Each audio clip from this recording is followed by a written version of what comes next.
نحمده ونستعينه ونستغفره ونعوذ بالله من شرور أنفسنا ومن سيئات أعمالنا من يهده الله فلا مضل له ومن يضلل فلا هادي له وأشهد أن لا إله إلا الله وحده لا شريك له وأشهد أن محمدًا عبده ورسوله أما بعد فأعوذ بالله السميع العليم من الشيطان الرجيم من همزه ونفخه ونفثه بسم الله الرحمن الرحيم ألف لام ميم أحسب الناس أن يتركوا أن يقولوا آمنا وهم لا يفتنون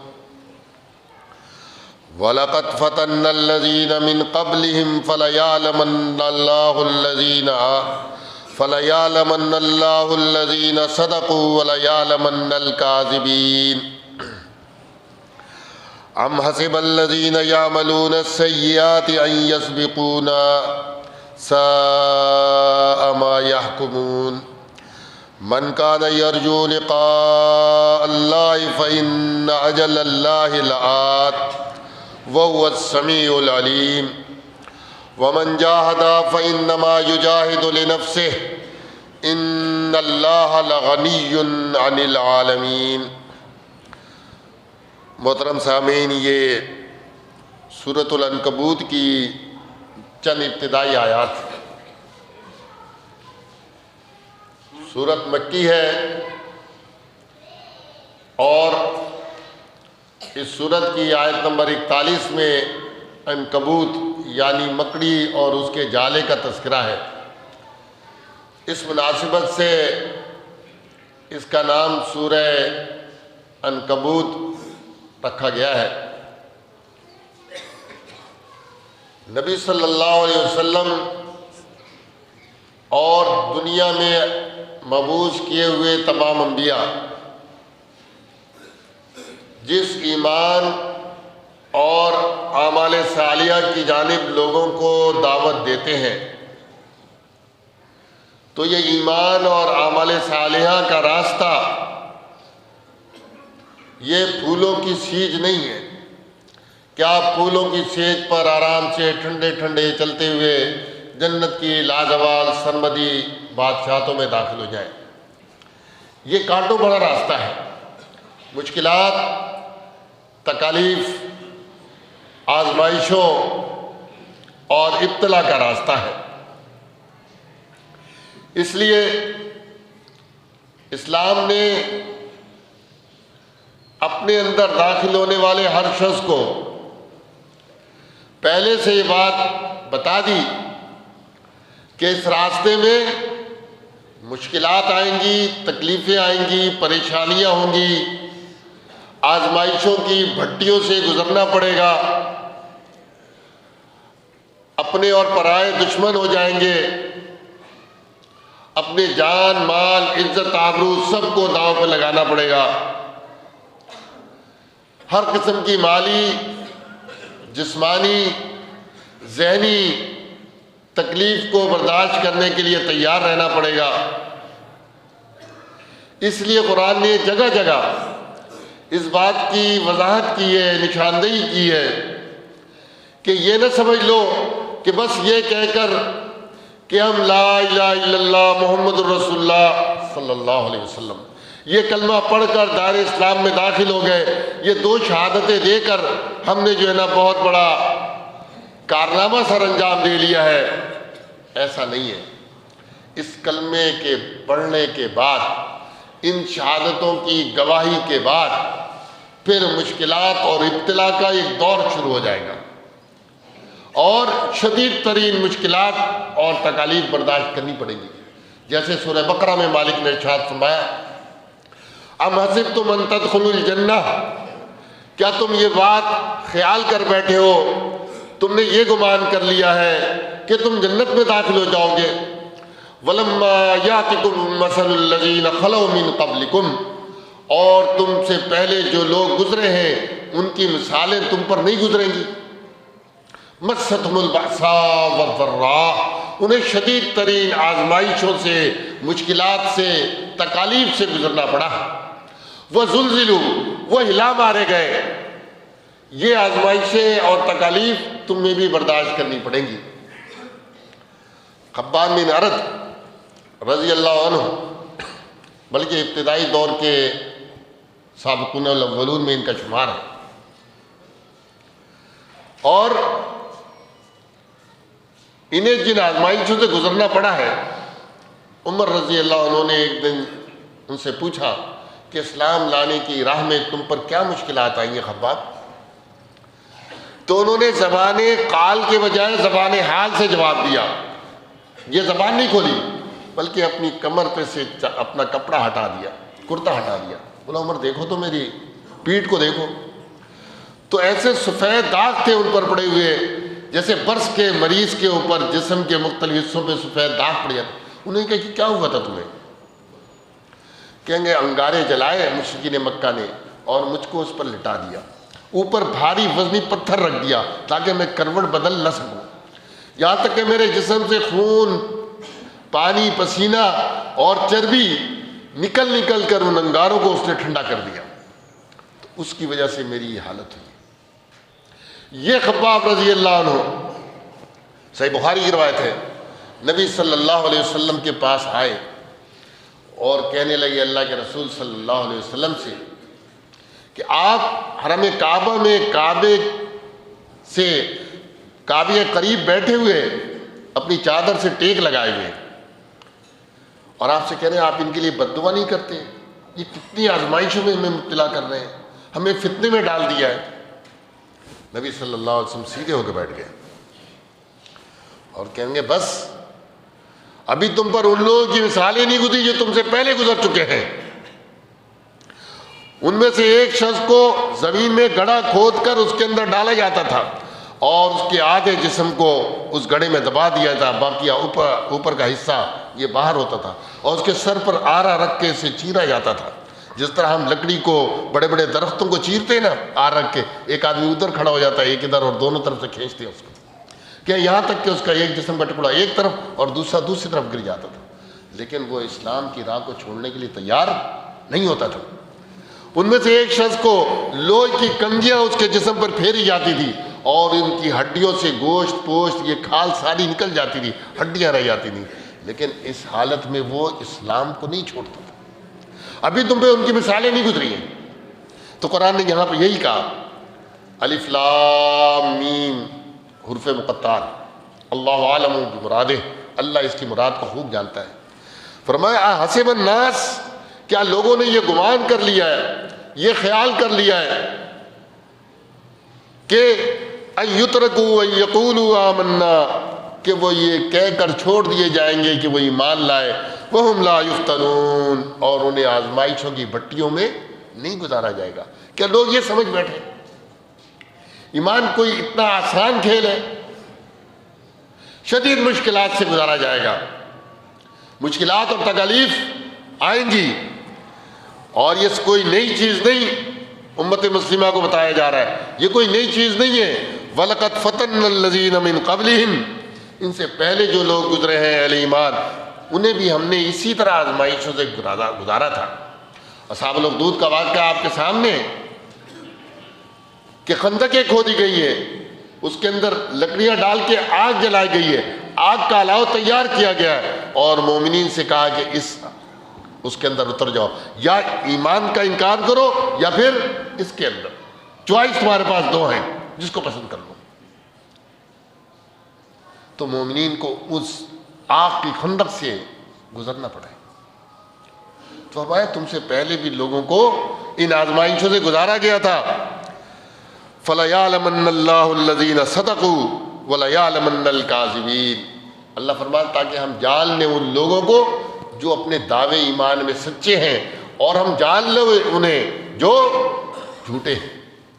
اب کہنے کا معنی یہ کہ اللہ رب العزت تو جانتا ہے کہ یہ اہل ایمان سچے ہیں اور یہ ایمان کے دعوے دار جھوٹے ہیں، وہ تو ہر ایک کے دل کی بات کو جانتا ہے، دراصل کہنے کا مقصد یہ ہے تاکہ ہم لوگوں کو جنوا دیں، تاکہ ہم بتا دیں، خبیث اور طیب کو الگ الگ کر دیں، منافق اور مومن کو الگ الگ کر دیں، مخلص شخص کو اور 2 نمبر کے انسان کو ہم الگ الگ کر دیں۔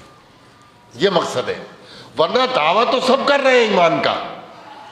عبداللہ بن ابی بھی ایمان کا دعوے دار تھا اور عبداللہ بن سلام بھی ایمان کا دعوے دار تھا، لیکن پہلا عبداللہ بن ابی رئیس المنافقین، منافقین کا سردار، اور عبداللہ بن سلام ابتدا میں ایمان لانے والے مدینے کے یہودی عالم، وہ ایمان لائے۔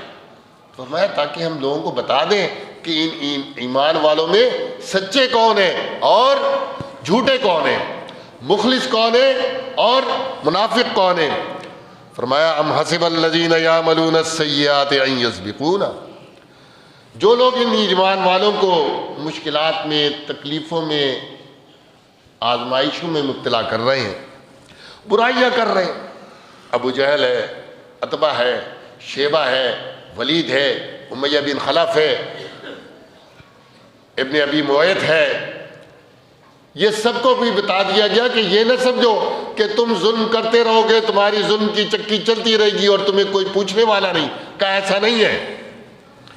جو لوگ برائیاں کر رہے ہیں وہ یہ نہ سمجھ بیٹھے ان یسبقونا کہ وہ ہم سے بھاگ جائیں گے، ہم انہیں پکڑ نہیں سکیں گے، ایسا نہیں ہے۔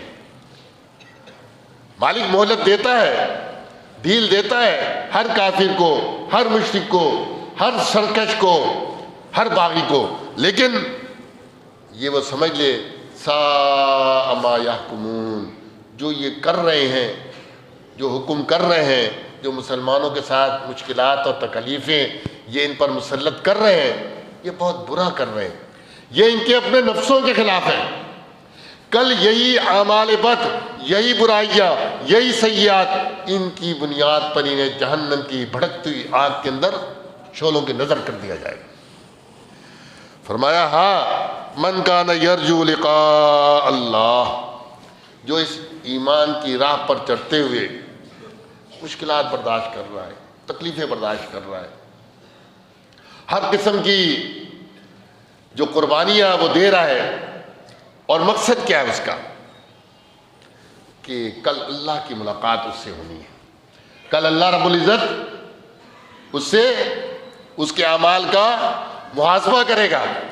آخرت کا عقیدہ کہ جو لوگ اس بات کی امید رکھتے ہیں کہ کل اللہ رب العزت سے ملیں گے، یہ امید اور خوف اس کے درمیان مومن کی زندگی گزرتی ہے۔ امید ہوتی ہے اللہ کی رحمتوں اور نعمتوں کی، اور خوف ہوتا ہے اللہ کے عذاب کا، اور اسی 2 چیزوں کی وجہ سے انسان نیکیوں کی طرف رغبت کرتا ہے، نیکیوں کی طرف سبقت کرتا ہے، اور برائیوں سے دور رہنے کی کوشش کرتا ہے۔ تو فرمایا جو لوگ اس بات کی امید رکھتے ہیں کہ اللہ سے ملاقات کریں گے، فإن اللہ، تو بے شک اللہ تعالیٰ، فإن أجل اللہ لآت، تو بے شک اللہ کا وہ وقت مقررہ تو آ کر رہے گا۔ اس دن نیکوں کو ان کے نیک کاموں کا اور بروں کو ان کی برائیوں کا پورا پورا بدلہ دیا جائے۔ من یعمل مثقال ذرۃ خیرا یرہ، جو ذرہ برابر، ایک رائی کے دانے کے برابر، ایک ذرے کے برابر خیر لے کر آئے گا، وہ سامنے دیکھے گا۔ ومن یعمل مثقال ذرۃ شرا یرہ، جو ایک ذرے کے برابر برائی لے کر آئے گا، وہ اس کو بھی دیکھ لے گا کہ میں نے یہ غلط کام کیا تھا۔ فرمایا وَهُوَ السَّمِيعُ الْعَلِيمُ، اور اللہ ہے السمیع، ساری چیزوں کو سننے والا۔ کوئی آواز ایسی نہیں ہے جو اس کی سماعت کے احاطے سے باہر ہو، ہر چیز کی سنتا ہے۔ آستہ گویم یا بلند دانا خدائے ارجمند، آستہ بولو، زور سے بولو، اللہ سنتا ہے۔ یہ نہیں ہے کہ تم آہستہ آہستہ بولو گے تو وہ نہیں سنتا۔ ایک دفعہ بنو ثقیف اور قریش قبیلے کے چند لوگ جمع ہوئے تو کہیں گے اللہ کیسے سنتا ہے؟ کہیں گے ہم چپکے چپکے جو بولتے ہیں نا تو اللہ نہیں سنتا ہے۔ تو چادر اوپر اپنے ڈال لیتے تھے اور مشورے کرتے تھے۔ جہالت ان کی دیکھو، چادر ڈال لیتے تھے اور کہتے تھے اب اللہ نہیں سن رہے۔ یعنی کہ 7 آسمانوں سے اوپر عرش پر مستوی وہ آسمانوں کو تو چیر کے اس کی نظریں یہاں تک پہنچتی چادر کے نیچے، کہتا ہے نہیں سنتا۔ یہ ہے توحید کا جو عقیدہ ان کے پاس تھا، ناقص عقیدہ، اللہ کی صحیح معرفت نہیں تھی۔ مومن کے پاس اللہ کی صحیح معرفت ہوتی ہے، وہ کہتا ہے کہیں پہ چلا جاؤں اس کی ذات سے میں بھاگ نہیں سکتا، وہ میرے ہر عمل کو دیکھ رہا ہے، میری ہر بات کو سن رہا ہے۔ اس لیے کہا وہ سمیع العلیم، اور وہ سننے والا، علم والا ہے۔ آگے فرمایا ومن جاہد فانما یجاہد لنفسہ، جو اس نیکی کی راہ میں کوشش کرتا ہے، محنت کرتا ہے، پتا پانی ایک کرتا ہے، ہر معاملے میں کوشش ہے۔ آپ یہاں نماز کے لیے آئے نا، بڑی کوشش کرنی پڑتی ہے اس کے لیے آنے کے لیے۔ ایک عظیم الشان اکثریت کلمہ پڑھنے والی مسجد سے باہر ہوتی ہے، اس کے لیے کوشش کرنی ہے، تیاری کرنی ہے، جمعے کے لیے غسل کرنا ہے، کپڑے کا پہلے سے انتظام کرنا ہے، وقت پہ آنا ہے، ساری ڈیوٹی ہے اس کو چھوڑنا ہے، بہت سی قربانی، دکان ہے اس کو بند کرنا ہے۔ یہ سارا کچھ کرنے کے بعد پھر انسان یہاں آتا ہے۔ تو ایک نماز، آپ یہ نہ سمجھیں کہ یہ کوئی کوشش نہیں، بڑی کوشش ہے۔ سیدنا عمر رضی اللہ عنہ نے اپنے عمال کو جو خط لکھا تھا، کہتا ہے ان اہم الامور عندی، میرے نزدیک تمہارا سب سے اہم کام یہ ہے الصلاۃ، نماز کی پابندی کرنا۔ عمال کو، جو گورنر ہے، جو حکمران بنائے ہیں مختلف علاقوں میں، گورنر بنائے ہیں، والی بنائے ہیں، ان کو کہتے ہیں میرے نزدیک تمہارا سب سے اہم کام کیا ہے؟ نماز۔ اور آج افسوس سے کہنا پڑتا ہے، بعض اوقات ہم دین کے بہت سے کام کر رہے ہوتے ہیں اور اس کے چکر میں نماز چھوڑ دیتے ہیں۔ بھئی نماز تو سب سے اہم کام ہے نا۔ اس لیے فرمایا جو کوشش کرتا ہے وہ اپنے نفس کے لیے کرتا ہے، یہ لام جو ہے نا فائدے کے لیے، کہ اپنے نفس کے فائدے کے لیے کرتا ہے، اور جو برائی کرتا ہے وہ اپنے اوپر وبال کرتا ہے۔ یاد رکھو، لوگ سمجھتے یہ ہیں، ہم انسانوں نے یہ گمان کر لیا ہے کہ بس عمل کرے نہ کرے جنت میں چلے جائیں گے۔ بھائی جنت تو بغیر عمل کے ملنا ناممکن ہے ہی، جہنم بھی بغیر عمل کے نہیں ملتی، اس کے لیے بھی محنت کرنی پڑتی ہے۔ کیا آپ سمجھتے ہیں ابو جہل کو جہنم مفت میں مل گئی؟ کتنی محنت کی اس نے، 13 سال نبی صلی اللہ علیہ وسلم کے خلاف اس نے جناب جو ہے نا لڑائی لڑی ہے مکے میں۔ پھر جب آپ ہجرت کر کے مدینہ آ گئے، چین سے نہیں بیٹھا ہے، کم و بیش 200 میل کا سفر کر کے مکے سے چل کے بدر میں آیا۔ یہاں اس کو سمجھایا بھی گیا کہ دیکھو جس مقصد کے لیے آئے تھے، وہ قافلے کو بچانے کے لیے ابو سفیان کا، وہ بچ کے نکل گیا ہے، ابو سفیان کا ہمیں میسیج پہنچ گیا ہے، اس کا قاصد آ گیا ہے، اب لڑنے کی ضرورت نہیں ہے۔ کہتا نہیں لڑیں گے، بدر میں جائیں گے، وہاں کباب کی محفل ہوگی، اوپر سے شراب پیئیں گے، تب اتنی محنت کر کے اس نے جہنم دی ہے۔ تو ہم سمجھتے ہیں کہ جنت مفت میں مل جائے گی، مالک نے کہا ایسے نہیں، ومن جاہد فانما یجاہد لنفسہ، جو کوشش کرتا ہے وہ اپنے نفس کے فائدے کے لیے کوشش کرتا ہے۔ یہ مومن جو خباب بن ارت، صہیب رومی، بلال حبشی، سمیہ اور آل یاسر، یہ شدید تکلیف اور مصیبتیں برداشت کر رہے ہیں، یہاں تک کہ سمیہ شہید ہو جاتی ہیں، عمار کے والد یاسر شہید ہو جاتے ہیں، ایمان کی راہ کو نہیں چھوڑتے ہیں۔ فرمایا یہ اپنے فائدے کے لیے کر رہے ہیں۔ ان اللہ لغنی عن العالمین، اور جو یہ کوشش نہیں کر رہے، محنت نہیں کر رہے، تو یہ نہ سمجھیں کہ اللہ کو ان کی عبادت کی ضرورت ہے، ان کے اعمال کی ضرورت ہے، ان کی نمازوں کی ضرورت ہے، ان کی زکوٰۃ کی ضرورت ہے، ان کی قربانیوں کی ضرورت ہے، حج اور عمرے کی ضرورت ہے۔ کہا نہیں، ان اللہ لغنی، بے شک اللہ بے پرواہ ہے، اس کو کسی کی کوئی ضرورت نہیں، عن العالمین، اور بے پرواہ بھی سارے جہانوں سے،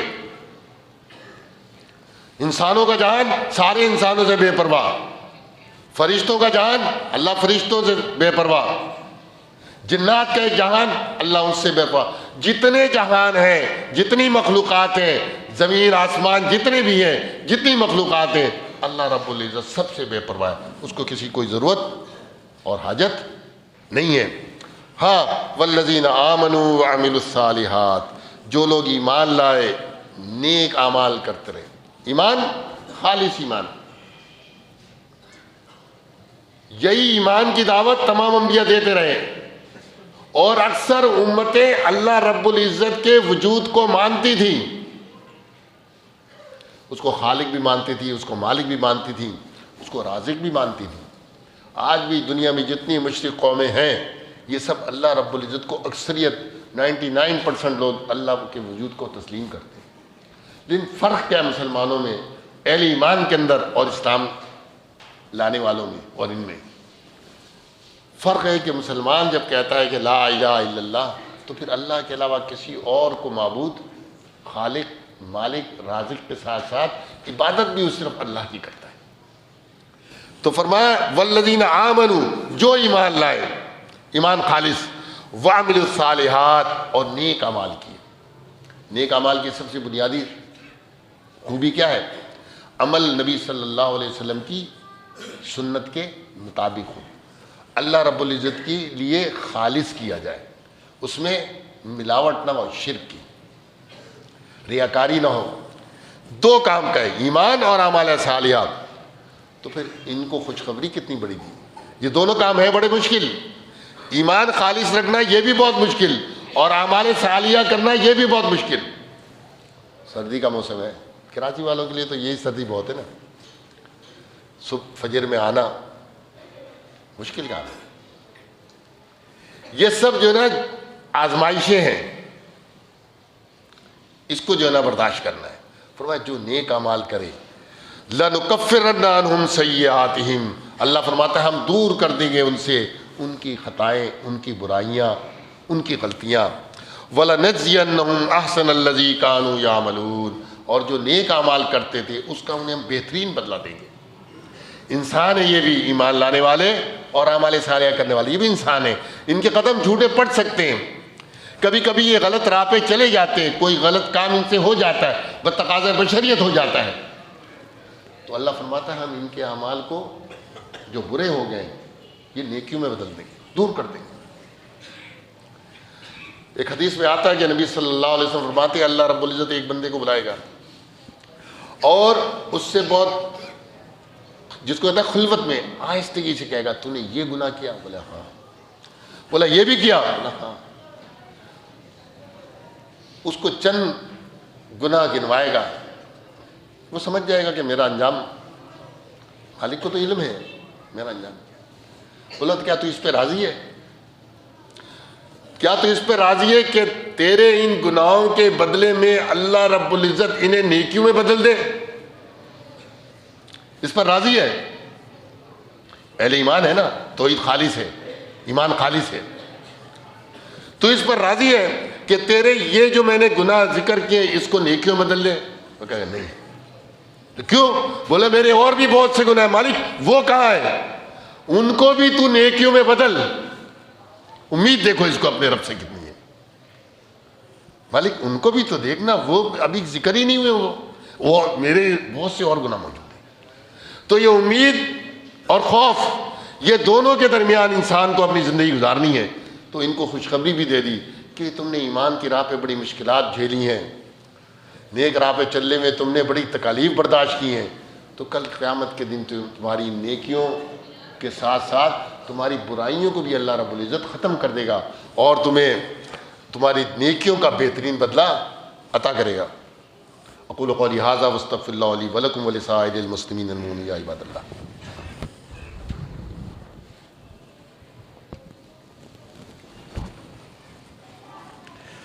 ان الحمد للہ نحمده ونستعینه ونستغفره ونعوذ باللہ من شرور انفسنا ومن سیئات اعمالنا من يهده الله فلا مضل له ومن يضلل فلا هادي له واشهد ان لا اله الا الله وحده لا شريك له واشهد ان محمدا عبده ورسوله اما بعد اعوذ باللہ السمیع العلیم من الشیطان الرجیم ووصینا الانسان بوالدیہ حسنا اللہ نے فرمایا ہم نے انسان کو اس بات کی وصیت کی ہے، یہ نصیحت کی ہے کہ والدین کے ساتھ اچھا سلوک کریں، والدین کے ساتھ اچھا سلوک۔ اللہ نے اپنے حق کے بعد سب سے پہلا حق بندوں میں ایمان کے بعد اعمال کا یہ رکھا کہ والدین کے ساتھ اچھا سلوک۔ لیکن یہ معاملہ اس وقت خراب ہو جاتا ہے جب بیٹا ایمان والا ہو اور ماں باپ مسلمان نہ ہو، جیسے کہ سعد بن وقاص رضی اللہ عنہ، انہی کے سلسلے میں یہ آیت نازل ہوئی ہے۔ یہ نبی صلی اللہ علیہ وسلم کے ننیالی رشتہ دار ہیں، یعنی کہ نبی صلی اللہ علیہ وسلم کی والدہ آمنہ، والدہ محترمہ آمنہ، اور سعد رضی اللہ عنہ کے والد مالک ابو وقاص، یہ جو ہے نا آپس میں کزن ہیں، ان کے دادا ان کا ایک ہے عبد مناف، اس لیے سے نبی صلی اللہ علیہ وسلم کے یہ کزن لگتے ہیں۔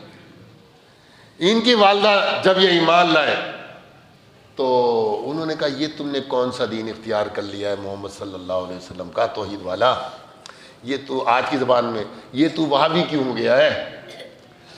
سن، میں کھانا نہیں کھاؤں گی، مر جاؤں گی بھوکی، پانی نہیں پیوں گی۔ اب ایک بیٹے کے لیے ماں کی محبت تو بڑی اہم ہوتی ہے، پریشان، یہاں تک کہ 3 دن کے بعد وہ بے ہوش ہو گئی۔ ساتھ کے بھائی نے جناب جو ہے نا ان کو پانی وانی زبردستی پلایا، کہنے کہ اماں تم مجھے اس بات کی دھمکی دے رہی ہے کہ میں کھانا نہیں کھاؤں گی، بھوکی رہوں گی، پانی نہیں پیوں گی، پیاسی رہوں گی، یہاں تک کہ مر جاؤں گی۔ میں یہ دھمکی نہیں دے، تیرے جسم میں اگر 70 بعد 100 جانیں بھی ہوں اور ایک ایک کر کے میرے سامنے تڑپ تڑپ کر یہ جان نکل جائے، میں جو ہے نا اب محمد عربی صلی اللہ علیہ وسلم کا راستہ چھوڑنے والا نہیں۔ تو یہاں قرآن نے کہا ہم نے انسان کو یہ وصیت کی ہے کہ والدین کے ساتھ اچھا سلوک کرے، اور یہی بات سعد کی والدہ کہتی تھی کہ تمہارا دین تو یہ کہتا ہے والدین کے ساتھ اچھا سلوک کرو، میں یہ کہتی ہوں کہ چھوڑو اس دین کو، تو تم تو اپنے دین پر عمل نہیں کرے۔ قرآن نے کہا نہیں، وَإِن جَاهَدَاكَ، اگر یہ ماں باپ تجھ سے اس بات پر جھگڑا کرنے لگے لِتُشْرِكَ بِي مَا لَيْسَ لَكَ بِهِ عِلْمٌ، کہ تو اللہ کے ساتھ شریک ٹھہرانے لگے، اس کی ذات میں، اس کی صفات میں، اس کی عبادات میں، اس کے معاملات میں، اس کے اختیارات میں، اس کے تصرف میں تو شریک ٹھہرائے، مَا لَيْسَ لَكَ بِهِ عِلْمٌ، جس کا تجھے علم نہیں ہے۔ معلوم یہ شرک کی کوئی بنیاد نہیں ہوتی، شرک کی علمی کوئی بنیاد نہیں، یہ صرف انسانی وسوسوں اور انسان کے خیالات کا مجموعہ ہے، خود بنا لیتے ہیں انسان اپنی مرضی سے کچھ۔ میں ایک دفعہ گیا، ایک ساتھی میرے کو لے کے گئے ایک بت خانے میں، ایک بت کے سامنے پلیٹ رکھی، اس میں کچے چاول رکھے ہوئے، کچے چاول رکھے ہوئے، پکے ہوئے بھی نہیں، اور دوسری طرف ایک سیب رکھا ہے، وہ بھی داغی ہے، وہ بیچارہ بیٹھا ہوا پتھر کا بت۔ میں کہا دیکھو انسان کہاں کس پستی میں ہے، شرک کی بنیاد نہیں نا۔ فرمایا اگر یہ ماں باپ تیرے سے اس بات پر جھگڑنے لگے کہ تو اللہ کے ساتھ شرک کرنے لگے جس کا تجھے علم نہیں ہے، فلا تطعهما، دیکھ پھر والدین کی اطاعت نہیں کرنا۔ کیوں؟ اصول ہے اسلام کا، لا طاعۃ لمخلوق فی معصیۃ الخالق، جب خالق کی نافرمانی ہو رہی ہو تو پھر مخلوق کی اطاعت نہیں کرنی ہے۔ فرمایا ان کی اطاعت نہیں کرنا، الی مرجعکم، لوٹ کر میرے پاس آنا ہے، فانبئکم، پھر میں تمہیں خبر دے دوں گا، بما کنتم تعملون، جو تم عمل کرتے تھے۔ دوسرے مقام پر قرآن نے کہا ہے وصاحبہما فی الدنیا معروفا، ہاں دنیا میں پھر بھی ان کے ساتھ اچھا سلوک کرنا ہے، بس شرک کے معاملات میں، بدعت کے معاملات میں ان کی بات نہیں ماننی ہے۔ ہاں دنیاوی معاملات ہیں، ان کو علاج کی ضرورت ہے، ان کو کھانے کی ضرورت ہے، انہیں کپڑے کی ضرورت ہے، دنیاوی اور ضرورتیں، ان کو جسمانی آپ آسانیاں پہنچا سکتے ہیں، یہ ساری پہنچائیں، لیکن شرک اور بدعت کے معاملے میں یہ ان کی اطاعت نہیں کرنی ہے۔ ان اللہ یامر بالعدل والاحسان وایتاء ذی القربی وینہی عن الفحشاء والمنکر والبغی یعظکم لعلکم تذکرون۔ یہ چند اعلانات ہیں۔ ایک بھائی کے بیٹے کی نوکری کا مسئلہ ہے، اس کے لیے دعا کی درخواست کی گئی ہے۔ تو یہ معاش بہت اہم مسئلہ ہوتا ہے دنیا کی زندگی گزارنے کے لیے، تو میں بھی اللہ رب العزت کی بارگاہ میں دعا گو ہوں، اور آپ لوگ بھی دعا کریں کہ اللہ رب العزت ان کو حلال معاش جو ہے نا عطا کرے۔ اور ہم ابھی پچھلے 10 دن پہلے تھر کے علاقے میں گئے تھے اللہ کی دین کی دعوت کے سلسلے میں، تو وہاں ہماری ملاقات ڈیپلو شہر میں ایک پروفیسر صاحب سے ہوئی تھی۔ وہ یہاں کراچی میں بھی ایک مقامی کالج کے اندر پروفیسر رہے تھے، اس کے بعد ریٹائر ہو گئے تھے۔ وہاں انہوں نے ہماری خاص طور سے مدرسے میں بہترین دعوت کی سارے ساتھیوں کی، اور بڑی ہماری خدمت کی۔ ابھی ہمیں اطلاع ملی آج کہ اللہ رب العزت کی تقدیر سے ان کا انتقال ہو گیا ہے، تو میں بھی اللہ رب العزت کی بارگاہ میں دعا گو ہوں، اور آپ لوگوں سے بھی یہ درخواست کرتا ہوں کہ انہوں نے ہمارے دین کی نصرت کے لیے، دین کے معاملے میں جو ہماری مدد کی، تو اللہ رب العزت ان کو اس کا بہترین صلہ عطا فرمائے۔ کوئی ہمارا ان سے دنیاوی کوئی تعلق ربط نہیں تھا، صرف دین کی بنیاد پر کہ ہم گئے تو وہ ہمارے سے ملاقات کے لیے آئے، اور بیچارے انہوں نے بہت وہ کی، ہماری خدمت بھی کی، ساتھیوں کی کھانے کا بھی خاص طور سے انہوں نے انتظام کیا۔ تو مقصد صرف ہماری دوستی کی بنیاد صرف اللہ کی محبت تھی، تو ایسے لوگوں کو اللہ رب العزت اپنی محنت اور کوشش کا صحیح بہترین صلہ عطا فرمائے۔ اور ان کی یہ جو بیماری تھی وہ کورونا کی بیماری تھی، اس میں جناب جو ہے نا ان کا انتقال ہو گیا۔ تو ابھی کل کی یہ بات ہے، تو اللہ رب العزت سے میں بھی دعا گو ہوں، آپ بھی دعا کریں کہ اللہ تعالیٰ ان کی مغفرت کرے، اور ان کی وائف بھی بیمار ہیں، اللہ ان کے لیے بھی صحت یابی کے لیے دعا کریں۔ اور ایک اعلان اور رہ گیا ہے، وہ ہے کہ 13 جنوری بروز بدھ جو مرکزی ہمارا اجتماع ہوتا ہے ہر مسجد میں، احمد بن حنبل میں اس دفعہ رکھا گیا ہے، بعد صلاۃ العشاء ہوگا، آپ اس کو نوٹ کر لیں۔ بروز بدھ 13 جنوری جامع مسجد امام احمد بن حنبل میں بعد صلاۃ العشاء جو ہے نا یہ اجتماع ہوگا۔ السلام علیکم ورحمۃ اللہ۔